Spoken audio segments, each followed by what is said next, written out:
1942, o mundo estava em guerra, e o Palestra Itália virou alvo. Perseguição, preconceito, calúnia e a ameaça de perder tudo.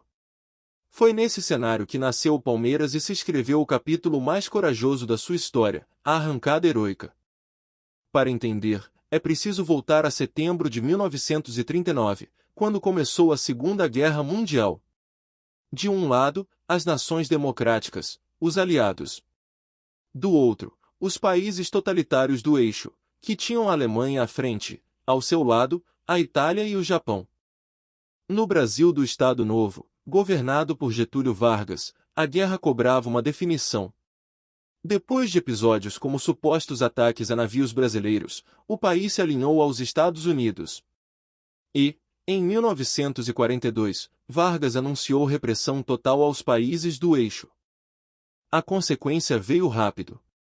Em 11 de março de 1942, o decreto número 4.166 determinou que os bens de italianos, alemães e japoneses poderiam ser confiscados pelo governo. Clubes com qualquer alusão ao eixo correram para mudar de nome. O Germânia virou Esporte Clube Pinheiros, o Palestra Itália de Minas virou Cruzeiro. Com o Palestra de São Paulo não seria diferente. Os italianos eram a presa preferida. Tinham chegado em massa no início do século XX, como operários das lavouras de café. Trabalhando unidos, ganharam destaque no esporte, na cultura e na indústria. E ajudaram a popularizar o futebol, antes restrito à elite, o que, para essa mesma elite, era difícil de aceitar. Em março de 1942, a diretoria foi obrigada a ceder. O clube perdeu o Itália e passou a se chamar Palestra de São Paulo. Até o escudo mudou, perdeu o vermelho e ficou basicamente verde e amarelo, as cores da bandeira nacional. 6 meses depois, com o time já líder do Paulista, veio nova ordem, mudar o nome outra vez, sob a alegação de que Palestra fazia alusão à Itália, embora Palestra seja, na verdade, uma palavra de origem grega. Resistir era arriscado. Numa briga, o clube poderia perder o estádio, um dos mais modernos da época. Era ceder de novo, ou arriscar perder tudo. Foi então que surgiu uma figura decisiva, o capitão Adalberto Mendes. Vindo do Vasco e designado pelo Exército a servir em São Paulo, foi apresentado aos dirigentes por um velho amigo. Recebido pelo presidente Ítalo Adami, identificou-se com o clube, tornou-se torcedor e assumiu o posto de segundo vice-presidente. O Palestra precisava, mais do que nunca, de uma figura patriota para blindá-lo. No dia 14 de setembro de 1942, Ítalo Adami reuniu os dirigentes para oficializar o novo nome. Por sugestão de Mário Minervino, o clube passou a se chamar Sociedade Esportiva Palmeiras.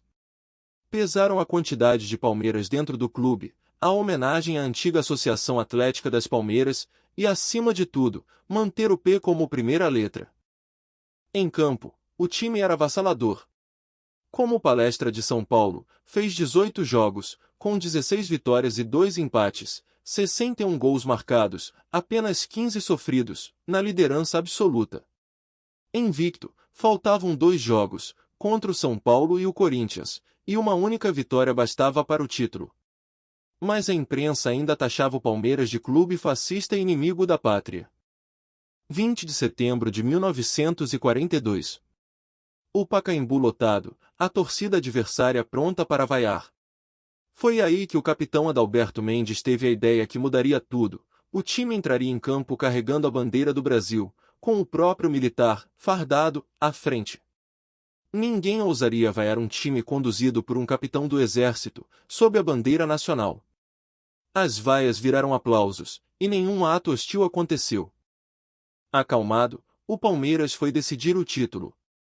Aos 20 minutos, Cláudio Pinho abriu o placar, o primeiro gol da história com o nome Sociedade Esportiva Palmeiras.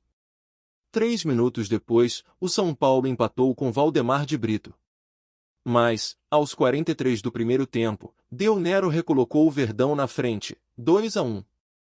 No segundo tempo, brilhou o goleiro Oberdan Catani, um dos maiores ídolos da história do clube, que, a partir daquele dia, adotou de vez o uniforme azul, num gesto que muitos viram como um protesto silencioso.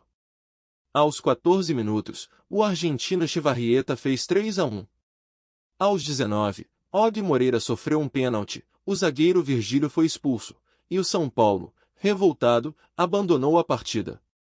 O árbitro Jaime Janeiro esperou o tempo regulamentar e decretou: Palmeiras, campeão paulista, invicto. A coragem teve um preço. Adalberto Mendes foi acusado de ser um quinta coluna, como se chamavam os simpatizantes do nazifascismo, e acabou transferido para o Rio de Janeiro e depois para Recife, só voltaria a São Paulo anos mais tarde. Mas, segundo ele, jamais se arrependeu. Ficaram na memória do clube nomes como Ítalo Adame, Mário Minervino, Oberdan Catani, Del Nero e o treinador Deudebio, que começaram a nova era do Verdão, eleito, décadas depois, o campeão do século XX. A arrancada heroica é mais do que um título, é um símbolo de coragem e bravura. Sob perseguição, calúnia e ameaça de fechar as portas, o Palmeiras não se deixou abalar e começou uma nova era. Nas palavras do capitão Adalberto Mendes, se hoje o estado de São Paulo é grande, deve isso à colônia italiana. Inscreva-se no canal e celebre essa história. Avante palestra!